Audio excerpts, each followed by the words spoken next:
Hello everyone, एक बार फिर से स्वागत है आपका अपने यूट्यूब चैनल मेमोरी अप में। Memory up, memory for whole life. आज के इस वीडियो में हम देखेंगे नेम ऑफ प्लैनेट्स, यानी ग्रहों के नाम कैसे याद करें। बहुत से ग्रहों के नाम आपको पहले से ही याद होंगे, लेकिन इस वीडियो में हम देखेंगे सीरीज वाइज कैसे याद किया जाता है। ग्रहों को अगर उनके आकार के अनुसार सजाया जाए तो एक सीरीज बन जाएगा कि सबसे बड़ा ग्रह कौन सा है, उससे छोटा ग्रह, उससे छोटा ग्रह और सबसे छोटा ग्रह कौन सा है। इस तरह से एक सीरीज बनेगा। वैसे ही उनकी दूरी के हिसाब से अगर सजाया जाए तो एक सीरीज बनेगा। जैसे सूर्य से सबसे नज़दीक ग्रह कौन सा है, सूर्य से दूसरे नंबर पे कौन सा है, फिर ऐसे ही करके सूर्य से सबसे दूर ग्रह कौन सा है। इस तरह से भी एक सीरीज बनेगा। आज के इस वीडियो में हम उनकी दूरी के हिसाब से याद करना सीखेंगे, यानी सूर्य के सबसे नज़दीक ग्रह कौन सा है, इस सीरीज को हम याद करना सीखेंगे। और एक सिंपल ट्रिक से सीखेंगे कि एक छोटे बच्चे को भी याद हो जाए।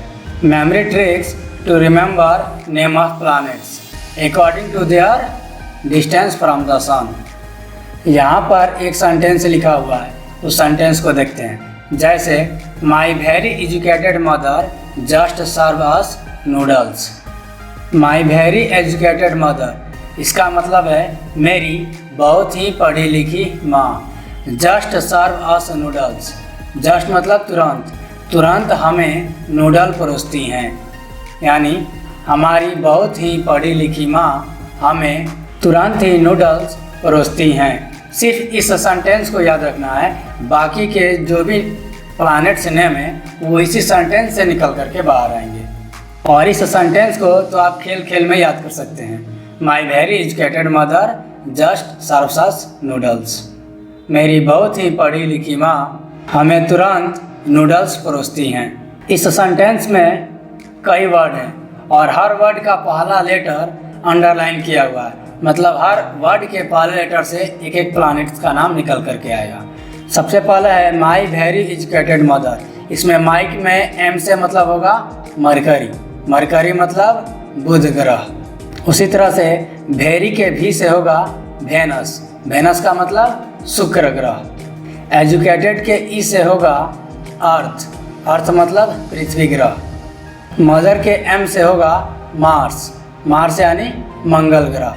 वैसे ही जस्ट, जस्ट के जे से होगा जुपिटर, जुपिटर यानी बृहस्पति ग्रह। सर्व, सर्व के एस से होगा सैटर्न, सैटर्न यानी शनि ग्रह। अस के यू से होगा यूरेनस, यूरेनस यानी अरुण ग्रह। और आखिरी में है नूडल्स, नूडल्स के एन से होगा नेपच्यून, नेपच्यून यानी वरुण ग्रह।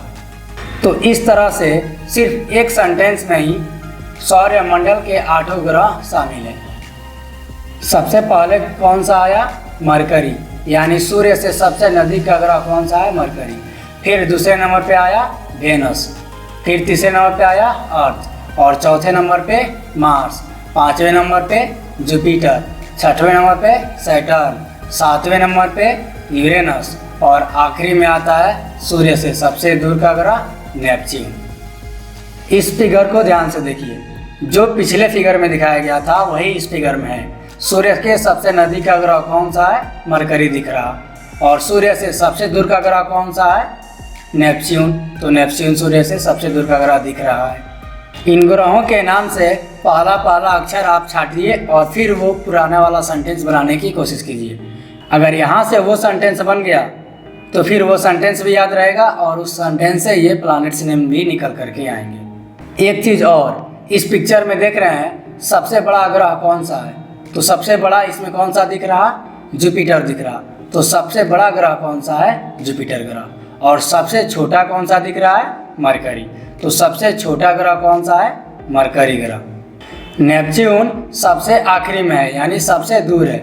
सबसे दूर होने के कारण ही इसे लेटा हुआ ग्रह यानी स्लीपिंग प्लैनेट्स भी कहते हैं।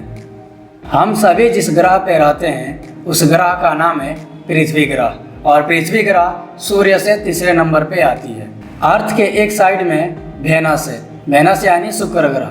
तो पृथ्वी का बहन शुक्र ग्रह को कहा जाता है। इस पिक्चर में केवल ग्रह दिखाई दे रहे हैं। इन ग्रहों का नाम उस सेंटेंस से निकाल करके आप लिखने की कोशिश कीजिए। एक बार अगर इस 8 ग्रहों का नाम आप लिख सकते हैं तो फिर हमेशा के लिए ये आपका हो जाएगा।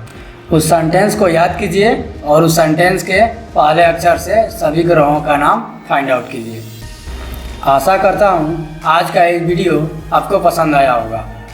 फिर मिलेंगे एक नए ट्रिक्स के साथ, तब तक बने रहिए मेमोरी अप पे। Memory up, memory for whole life.